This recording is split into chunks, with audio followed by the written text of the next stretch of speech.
الحمد للہ رب العالمین والصلاة والسلام علی سید الانبیاء والمرسلین اما بعد فاعوذ باللہ من الشیطان الرجیم بسم اللہ الرحمن الرحیم۔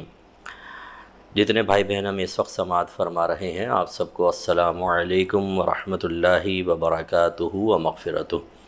اللہ تعالیٰ آپ کو ہمیشہ خوش رکھے، کوئی غم آپ کے قریب نہ آئے، خصوصاً اولاد کے غم سے اللہ تعالیٰ آپ سب کو محفوظ رکھے، اور اللہ تبارک و تعالیٰ دنیا اور آخرت میں زوال نعمت اور زوال عزت سے محفوظ فرمائے۔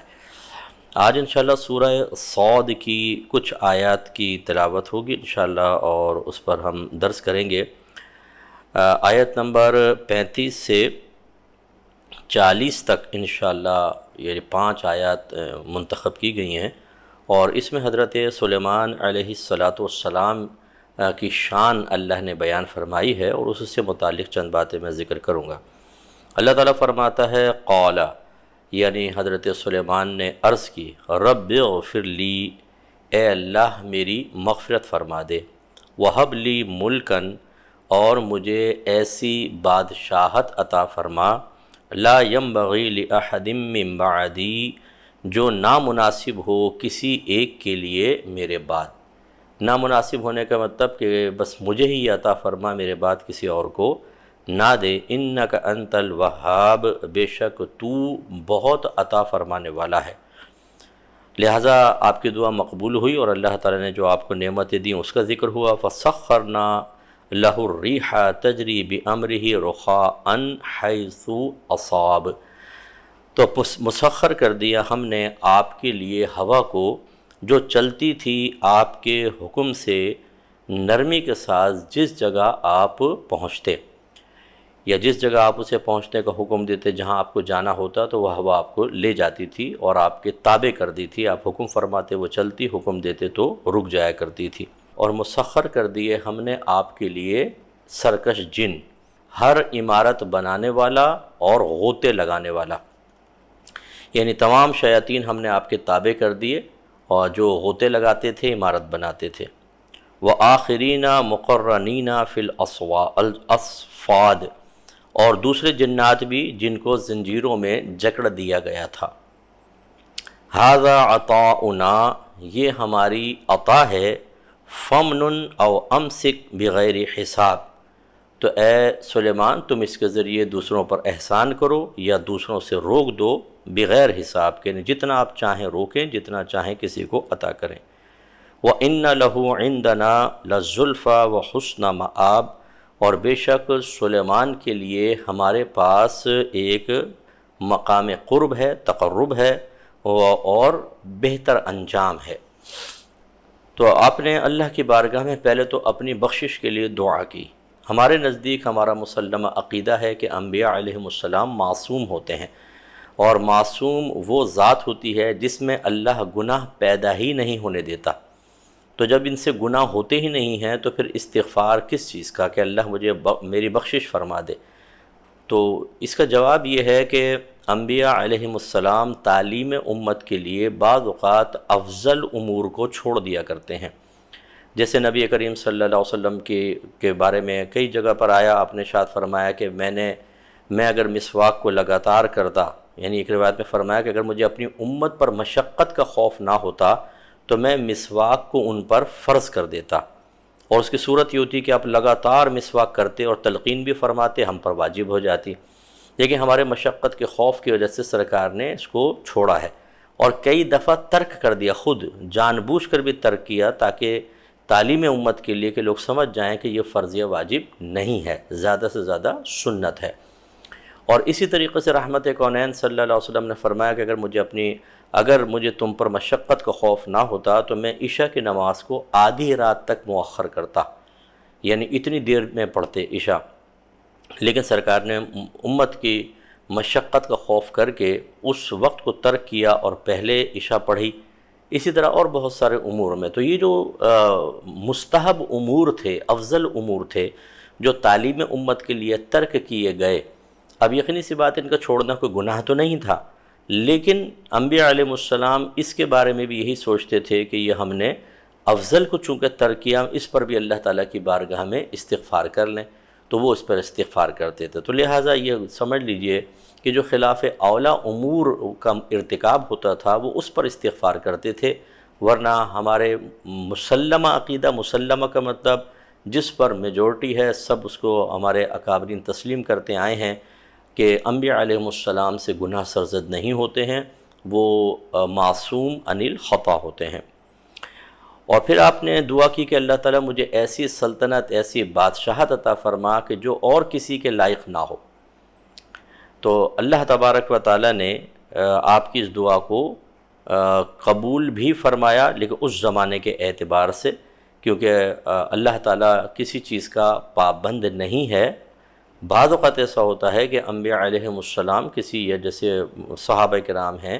اور دیگر اولیاء عظام ہیں، کسی چیز کے بارے میں دعا کرتے ہیں، لیکن اللہ کا ازلی فیصلہ کچھ اور ہوتا ہے۔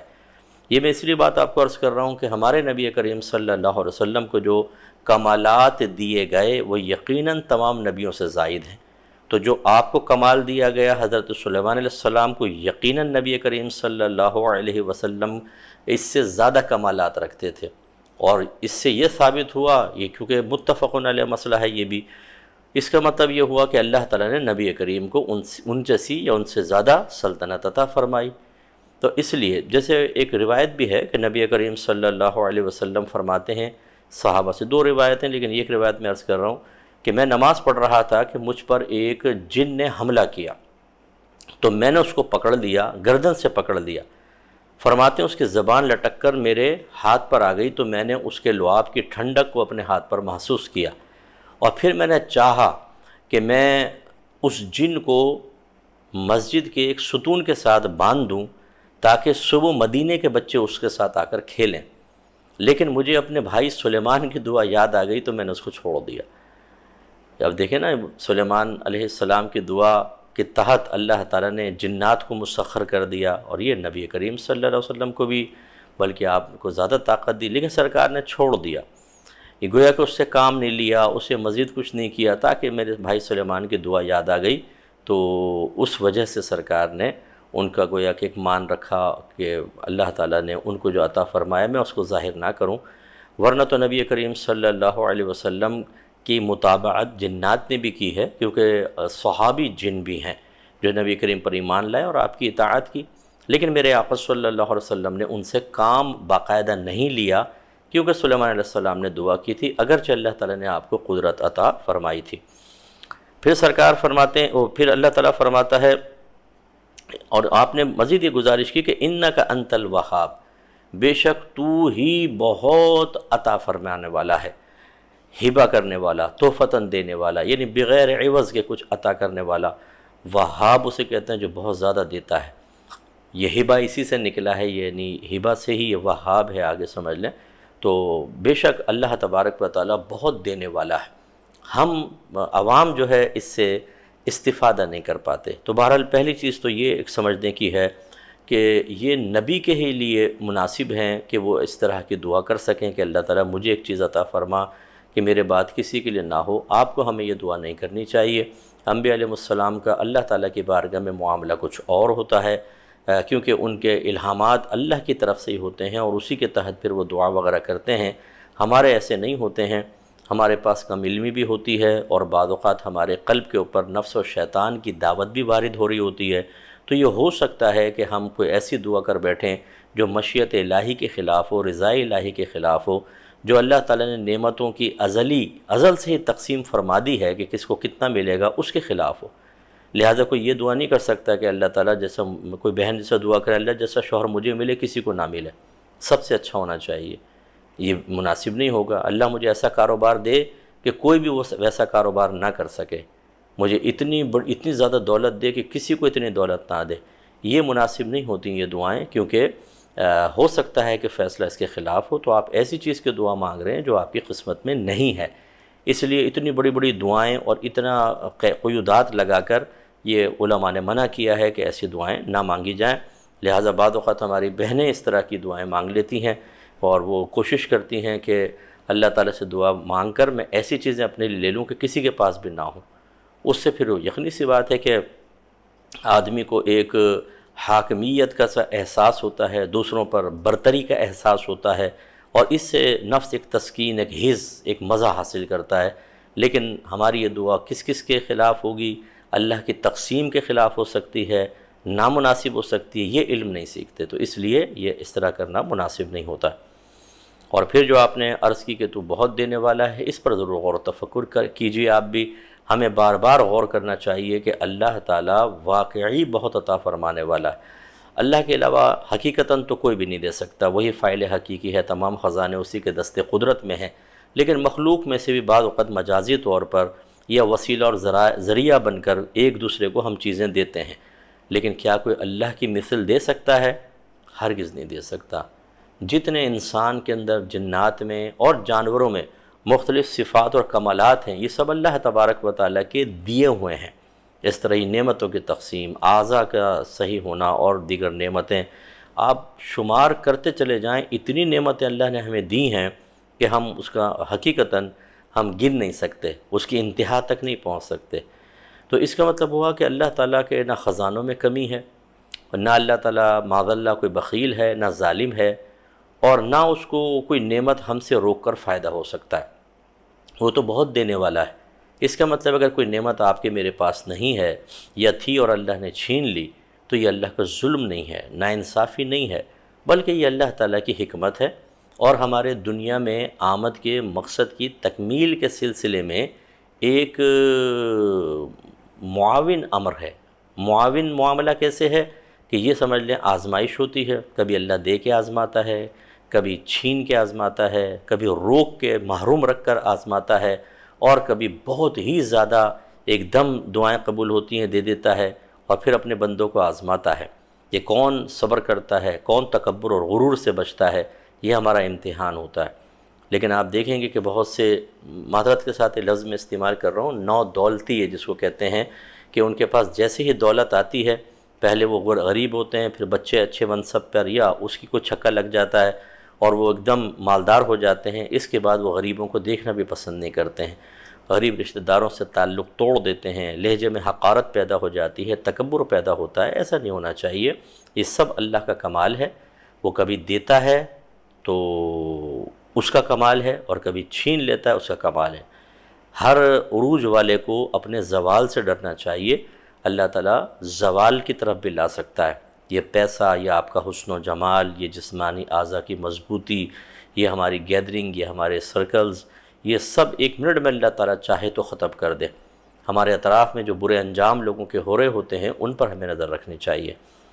پھر اللہ تعالیٰ نے آپ کے لیے ہوا کو مسخر کر دیا۔ آپ دیکھیں، ہوا ایک بظاہر تو بے جان چیز ہے، ہمارے نزدیک کوئی روح تو نہیں ہوتی اس کے اندر، لیکن اللہ تعالیٰ چاہے تو ایک بے جان چیز کو شعور عطا فرما دے اور وہ ایک باشعور کے تابع ہو جائے۔ یہ اللہ کا کمال ہے۔ آپ اور ہم کر کے دیکھ لیں ذرا،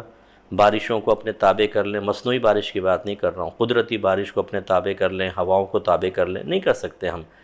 بڑی بڑی ٹیکنالوجیز سے استفادہ کرنے والی سپر پاورز، لیکن جب سونامی آتا ہے، جب برفانی طوفان آتا ہے، جب ویسی ٹورنیڈو وغیرہ آپ دیکھ لیں، ہوا کے تیز طوفان آتے ہیں تو ایسا کر دیتے ہیں، یا آگ لگ گئی جیسے ابھی پچھلے دنوں۔ تو جب اللہ تبارک و تعالی چاہتا ہے تو 2 منٹ میں انسان کو اس کی لفظ استعمال کرنے میں حرج نہیں، اوقات یاد دلا دیتا ہے 2 منٹ کے اندر۔ ہم جو بڑا فخر کرتے ہیں اور اتنے اوپر جانا شروع ہو جاتے ہیں کہ معاذ اللہ ثم معاذ اللہ، بعض لوگ یہ سمجھتے ہیں شاید اب اللہ بھی میرا کچھ نہیں بگاڑ سکتا۔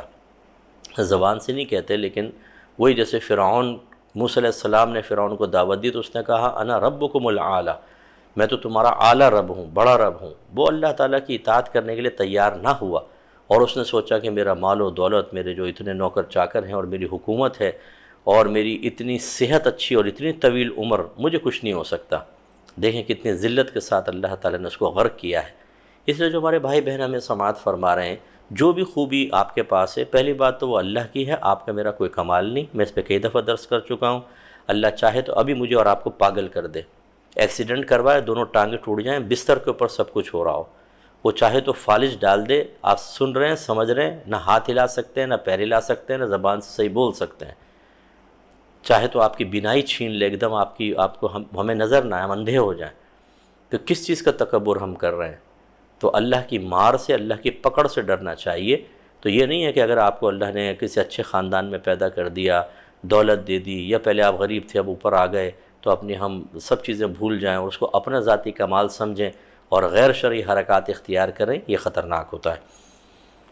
پھر اللہ تعالیٰ نے فرمایا کہ شیاطین تابع کر دیے، جو ہر عمارت بنانے والا اور غوطے لگانے والا، عمارت یعنی حضرت سلیمان علیہ السلام جیسے بیت المقدس کے بارے میں بھی معروف ہے کہ آپ نے جنات کے ذریعے اس کو تعمیر کروایا، جو اصل بیت المقدس ہے، مسجد جو ہے۔ اور اس کے علاوہ یہ قرآن ہی کہتا ہے کہ آپ حکم فرماتے تھے تو جنات سمندر میں سے موتیاں نکال کر لے کر آتے تھے، یہ غوطے لگاتے تھے، غواص غوطے لگانے والے کو کہتے ہیں۔ اسی سے ہمارے علماء نے نتیجہ نکالا کہ جنات کو مسخر کر کے ان سے کسب معاش کرنا شرعاً جائز ہے، لیکن بشرطے کہ مثلا پہلے تو جن قابو کرنا یہ شرعاً صحیح ہوگا، دوسرا یہ کہ کسب معاش صحیح ہے لیکن طیب اور حلال، یہ نہیں ہے کہ اسے کہیں تو کہیں سے بھی مجھے پیسے لا کر دے، تو یہ جنات جائیں گے کسی کے گلے سے چرا لیں گے، کسی کی جیب سے چرا کے آپ کو لا کر دے دیے، تو یہ تو چوری ہوئی۔ ہاں یہ ہو سکتا ہے آپ کہیں سمندر میں جاؤ موتی نکال کے لا دو، یا کہیں جنگلوں میں جاؤ کہیں پر کوئی دفینہ ہو، سونا وغیرہ ہو، دفن ہو، وہاں سے نکال کے لے آؤ جو کسی کی ملکیت میں نہ ہو، یہ آپ کر سکتے ہیں بالکل۔ لیکن ہمارا مشورہ یہ ہوگا کہ جنات کو قابو میں کرنا آسان نہیں ہوتا۔ اگر آپ جنگل میں چلے جائیں کہ لومڑی کو بھی پکڑنا چاہیں نا تو وہ قابو میں نہیں آئے گی، وہ ہاتھ پاؤں چلائے گی، آپ کو پنجہ مارے گی، دانت سے پکڑ لے گی اگر اس کو موقع ملے گا۔ ایک چھوٹا سا ایک بلی کو آپ دیکھ لیں، آوارہ گرد بلی اگر آپ کے گھر میں گھس جائے اور آپ اس کو پکڑنے لگیں کمرہ بند کر کے، وہ حملہ کر دیتی ہے۔ اتنے چھوٹے چھوٹے جانور، حتیٰ کہ آپ یہ طوطے جو آسٹریلین طوطے پالے ہوتے ہیں بجریز وغیرہ، انہی کو آپ پکڑیں دیکھیں، یہ بھی پکڑ لیتا ہے کھال کو زور سے، کوئی قابو میں آنا نہیں چاہتا۔ تو جنات جو ہمیں نظر بھی نہیں آتے، وہ ہوا کی طرح ہوتے ہیں اور ان میں بہت ہی زیادہ طاقت رکھتے ہیں،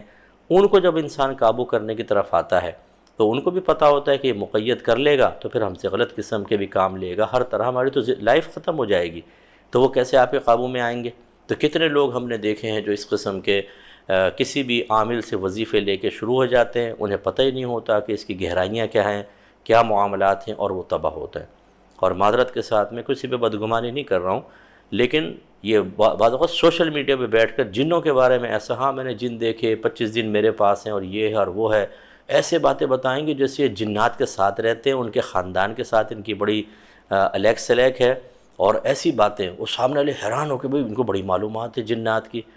دھیلا بھر معلومات نہیں ہے، نہ قرآن پتہ ہے نہ حدیث پتہ ہے، اپنے پاس سے بس ایسے بتا کر، چونکہ سامنے والے لوگوں کا اس پر مطلع ہونا ممکن نہیں ہوتا، اور دوسری کو صلاحیت ہے نہیں کہ اپنے آپ کو انسان منوا سکے، تو پھر اپنے آپ کو برتر پہ لانے کا بہترین طریقہ یہ ہے کہ ان امور پہ کلام کرو جس کے بارے میں کوئی جانتا ہی نہ ہو، نہ اس پر کوئی فزیکلی طور پہ واقف ہو سکتا ہو، تکے مارتے جاؤ، الٹی سیدھی چیزیں باتیں، ایسی باتیں کریں گے کہ جو بالکل خلاف شرع باتیں ہوں گی۔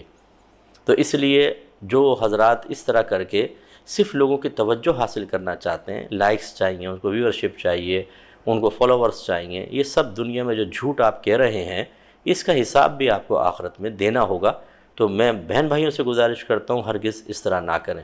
میں جب زمانہ طالب علمی میں تھا تو ایک پینٹ شرٹ پہنے ایک نوجوان میرے پاس آیا،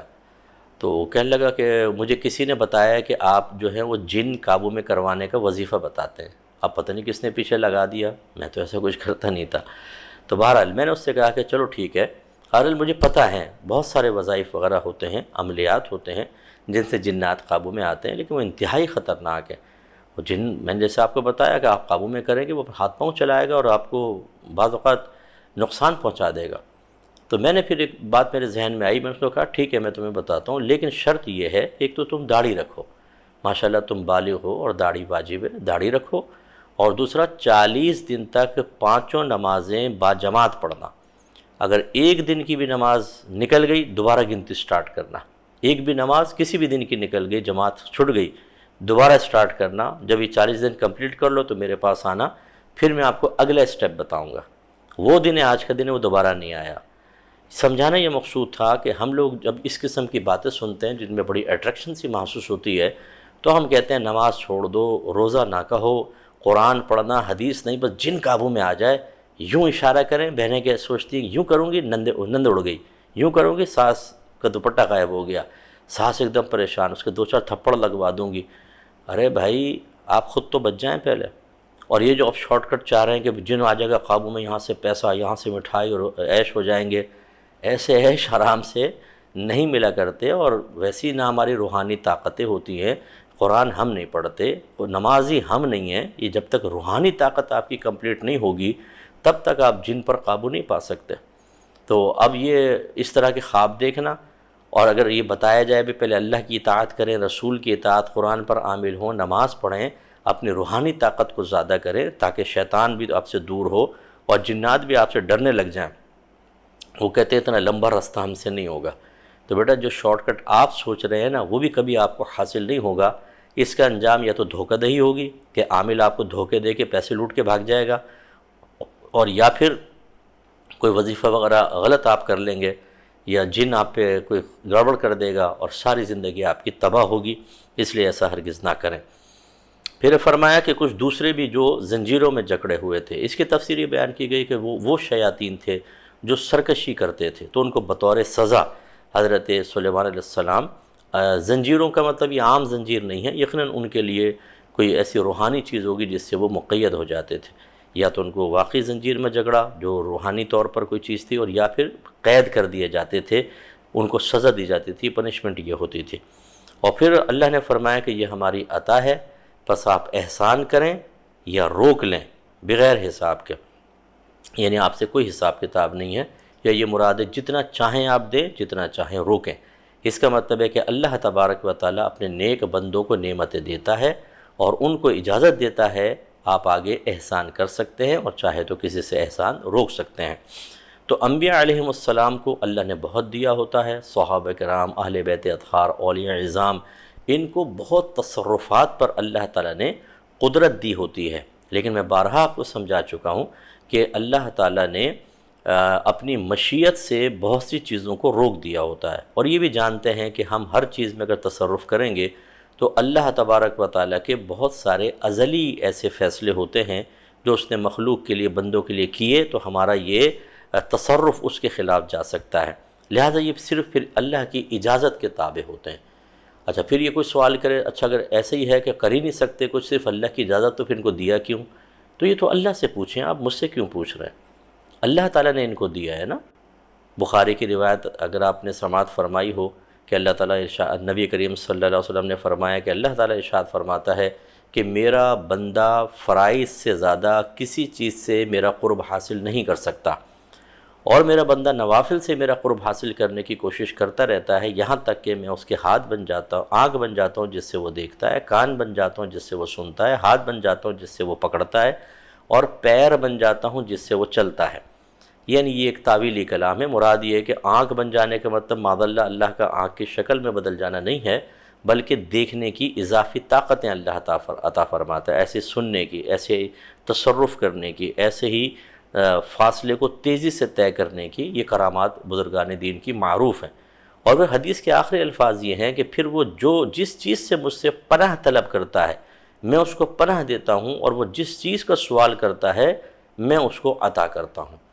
یہ وہ چیز ہے، یہ حدیث قدسی ہے، تو اس سے پتہ چلا کہ وہ جس سے پناہ طلب کرے اللہ پناہ دے دیتا ہے، جو چیز طلب کرے اللہ اس کو عطا کر دیتا ہے۔ اسی وجہ سے ایک تو یہ ان کی طاقت کا اندازہ ہوا، اور دوسرا یہ کہ جو مخلوق نے بزرگان دین کو اپنا مرجع بنایا، اس طرح کی حدیثیں تھیں کہ اللہ کا تو ان سے وعدہ ہے کہ یہ جس چیز سے پناہ مانگیں گے اللہ پناہ دے گا، جو سوال کریں گے اللہ عطا کرے گا، تو پھر ہم اپنے لیے کیوں نہ ان سے دعا کروائیں؟ کہ مثال کے طور پہ کسی نے دعا کی کہ آپ دعا کریں کہ میرے کاروبار چل پڑے، میرا تنگ دستی دور ہو جائے، تو ان کا گمان یہ تھا لوگوں کا کہ حضرت دعا کریں گے تو اللہ کا وعدہ ہے کہ جو سوال کریں گے وہ رد نہیں کریں گے، تو ہماری اس چیز کی، ہمارے مسائل کے حل کی اور دعا کی قبولیت کے امکانات بڑھ جائیں گے اس وجہ سے۔ لیکن پھر بھی ہم وہی کہتے ہیں کہ ان کی دعا بھی مشیت الہی کے تابع ہے، کبھی تو اللہ دعا سے روک دے گا اور کبھی وہ کریں گے، تو اللہ کا اگر ازلی فیصلہ ہے تو اس دعا کو بعین ہی قبول نہیں کیا جائے گا، بلکہ اس کے بدلے اللہ تعالیٰ کچھ اور عطا فرما دیتا ہے۔ تو یہ ایک تفصیلی اس پہ کلام ہونا چاہیے، لیکن وقت کی مناسبت سے اتنا میں گزارش کرتا ہوں کہ اللہ تعالیٰ دیتا ہے اپنے بندوں کو، اور ان کو احسان کی اجازت بھی دے دیتا ہے، جیسے حضرت سلیمان علیہ السلام کو اجازت مرحمت فرمائی، اور پھر فرمایا کہ بے شک اس کے لیے یعنی سلیمان کے لیے اللہ کے نزدیک مقام قرب ہے، یا ایک مقرب ہونے کا مقام ہے، یا تقرب ہے اور اچھا انجام۔ تو حضرت سلیمان علیہ السلام کو اللہ تعالیٰ نے نبوت عطا فرمائی، اور یاد رکھیں نبی بھی شرعی احکام کے مکلف ہوتے ہیں۔ ایسا نہیں ہے کہ وصف نبوت مل جانے کے بعد ان کو اجازت ہو کہ آپ چاہے شریعت پر عمل کریں یا نہ کریں، ایسا بالکل بھی نہیں ہے۔ ہر نبی مکلف ہوتا ہے شرعی احکام کا، جیسے وہ لوگوں کو کہتا ہے۔ ہاں یہ تخصیصات ضرور ہو سکتی ہیں کہ بعض چیزیں، جیسے ہمارے نبی کریم صلی اللہ علیہ وسلم نے اللہ کا حکم بیان کیا، فَانْكِحُوا مَا طَابَ لَكُم مِّنَ النِّسَاءِ مَثْنَىٰ وَثُلَاثَ وَرُبَاعَ، کہ جو عورتیں تمہیں پسند ہو تم ان سے نکاح کر سکتے ہو، 2 سے 3 سے 4 سے 4 لمٹ بیان کی۔ لیکن خود نبی کریم صلی اللہ علیہ وسلم کی ازواج ایک روایت کے مطابق 9 یا 11 اختلاف ہے، تو وہاں تک آپ نے شادی کی، تو یہ آپ کی تخصیصات تھیں، ورنہ شرعی احکام کے انبیاء علیہ السلام بھی مکلف ہوتے ہیں۔ کہنے کا مطلب یہ ہے کہ اللہ تعالیٰ نے جو آپ کو مقام قرب عطا فرمایا، اچھا انجام عطا فرمایا، اس میں وصف نبوت کا دخل تو تھا، لیکن اللہ کی اطاعت اور فرمانبرداری، شرعی احکام پورا کرنا، یہ بھی ان لوگوں نے کیا، محنتیں کی ہیں، آزمائشیں آئیں ان پہ صبر بھی کیا ہے، نقصانات بھی برداشت کیے ہیں۔ تو یہ سوچتے ہیں جی وہ تو نبی ہے نا، بعض لوگ کہہ دیتے ہیں جب ان کو بولتے ہیں کہ جی وہ تو نبی ہے نا، ہم تو عام لوگ ہیں۔ او بھائی وہ نبی ہیں، لیکن وہ بھی مکلف تھے، اور ان پر آزمائشیں ہمارے مقابلے میں ہزارہا گنا زیادہ تھیں، آئی ہیں۔ نبی کریم صلی اللہ علیہ وسلم فرماتے ہیں کہ سب سے زیادہ آزمائش میں انبیاء علیہم السلام مبتلا کیے جاتے ہیں، پھر جو ان سے قریب ہیں، پھر جو ان سے قریب ہیں، یعنی جو اللہ کی بارگاہ میں جتنا مقبول، اتنی ہی زیادہ اس کی طرف آزمائشیں متوجہ ہوتی ہیں۔ لہٰذا یہ سوچنا کہ جی وہ تو بڑے سکون میں رہے ہوں گے، ظاہری سکون میں، اور ہم جو ہے وہ آزمائشوں میں ہیں، ایسا نہیں ہے، وہ ہم سے زیادہ آزمائشوں میں۔ اور نبی کریم صلی اللہ علیہ وسلم نے فرمایا کہ جب بھی تمہیں دین کے معاملے میں ستایا جائے، یہ کوئی پریشانی آئے، تو تم میری پریشانیوں کو یاد کر لیا کرو، اس لیے کہ میں دین کے معاملے میں سب سے زیادہ ستایا گیا ہوں۔ اب دیکھیں جب نبی فرما رہے ہیں تو بالکل حق فرما رہے ہیں، تو نبی کریم صلی اللہ علیہ وسلم پر سب سے زیادہ آزمائشیں آئی ہیں۔ اس لیے گزارش یہی ہے کہ انبیاء علیہ السلام کے طریق پر ہمیں چلنا چاہیے، کہ اگر میں عالم ہوں، کوئی مفتی ہیں، میں مفتی ہوں جیسے، کوئی قاری ہیں، کوئی حافظ ہیں، کوئی نعت خوان ہیں، آپ اگر نمازی ہیں، آپ نے حج کر لیا، آپ نے عمرہ کر لیا ہے، آپ غریبوں میں صدقات تقسیم کرتے ہیں، تو اس کا مطلب یہ نہیں ہے کہ اب ان چیزوں کو بنیاد بنا کر ہم اللہ تعالیٰ اس کے رسول کی اطاعت سے پھر جائیں، جو اللہ نے ہمیں نعمت عطا فرمائے ان کی ناشکری کے اندر مبتلا ہو جائیں، ایسا نہیں ہے۔ اور یہ اگر کسی نے سوچ بنائی ہوئی ہے کہ میں حافظ قرآن ہوں، تھوڑا بہت گڑبڑ کر بھی لوں گا تو حفظ قرآن مجھے بچا لے گا، یہ قاری صاحب یہ سوچے، یا عالم سوچے، یا مفتی سوچے، کوئی استاد سوچے، کوئی دین پڑھانے والا سوچے، تو یہ غلط سوچ ہے۔ جان بوجھ کر گناہ نہیں کرنے چاہیے، خدا نخواستہ بتقاضائے بشریت ہو جائے تو فوراً توبہ کا راستہ اختیار کرنا چاہیے۔ تو اللہ تعالیٰ سے دعا ہے کہ اللہ تعالیٰ ہم سب کو انبیاء علیہ السلام کے طریق پر چلتے ہوئے، چاہے کتنے ہی بڑا منصب حاصل ہو جائے، کتنی ہی نعمتیں حاصل ہو جائیں، اطاعت کا راستہ نہ چھوڑنے کی توفیق عطا فرمائیں۔ آمین۔ وآخر دعوانا ان الحمدللہ رب العالمین۔ دعا کر لیتے ہیں۔ بسم اللہ الرحمن الرحیم، الحمدللہ رب العالمین، والصلاة والسلام علی سید الانبیاء والمرسلین۔ یا ارحم الراحمین، یا ارحم الراحمین، یا ارحم الراحمین، یا مالک مولا ہم سب کا درس قرآن میں شرکت کرنا اپنی بارگاہ میں قبول و منظور فرما لے۔ اے اللہ ہم سب کے لیے دین پر چلنا آسان کر دے۔ مالک و مولا فرض علوم سیکھنے، اس کے تقاضے کے مطابق عمل کرنے کی توفیق عطا فرما۔ اے اللہ 24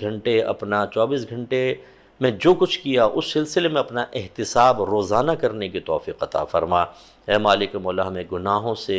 شدید نفرت عطا فرما، نیکیوں سے پیار عطا فرما دے۔ ہمارے لیے گناہ کرنا بے حد مشکل بنا دے، نیک عمل کرنا بے حد آسان فرما دے۔ اے اللہ ان شوہروں کو خاص طور پر ہدایت عطا فرما جو اپنی بیویوں کے صحیح حقوق ادا نہیں کر رہے، ان کی محبت میں خیانت کے مرتکب ہوتے ہوئے اور عورتوں کی طرف مائل ہیں، غیر عورتوں کی طرف، اور بیوی کا حق ادا نہیں کر رہے، ان کی طرف توجہ ختم کر دی۔ اے اللہ ہماری ان بہنوں کو بھی ہدایت عطا فرما جو شوہر کی امانت میں کسی بھی طرح خیانت کی مرتکبہ ہو رہی ہیں، اے اللہ تعالیٰ ہمارے جتنے بے نمازی ہیں ان کو نمازی بنا دے، گالی دینے والوں کی زبان سے گالیاں دور کر دے، ان کے زبان پر ذکر الہی جاری فرما دے، جو بہنیں شوہر سے بدتمیزیاں کرتی ہیں انہیں شوہر کا حق سمجھنے کی توفیق عطا فرما، معافی مانگنے اور اپنے اعمال کو ٹھیک کرنے کی توفیق عطا فرما دے، جو شوہر اپنی بیویوں پر ظلم کر رہے ہیں ان کو حقیر سمجھتے ہیں، گالیاں بکتے ہیں، عزت اتار کے ہاتھ پہ رکھ دیتے ہیں، روزانہ ان کو بہت ہی زیادہ ٹارچر کرتے ہیں، اللہ تعالیٰ اس ظلم مسلسل سے انہیں نجات عطا فرما اور توبہ کرنے کی توفیق عطا فرما، جو لوگوں کا مال دبا کر بیٹھے ہوئے ہیں، چاہے وہ وراثت دوائی ہو یا کسی کے پلاٹ، کسی کے دکانیں،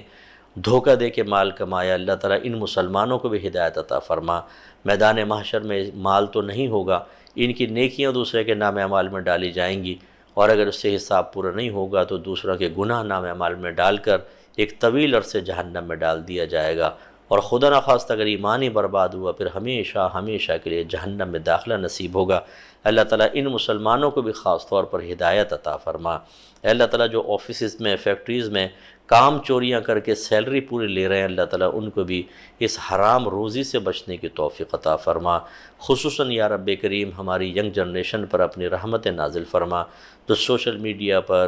پر اور دیگر ایسے اور مقامات پر جا کر خراب حرکتوں کے اندر ملوث ہیں، گناہوں میں ملوث ہیں، جو نشے میں مبتلا ہیں، جو شراب نوشی کے اندر جوا کھیلنے میں مبتلا ہیں، اللہ تعالیٰ ان تمام گندی عادات سے ہمارے بچوں کو نجات عطا فرما۔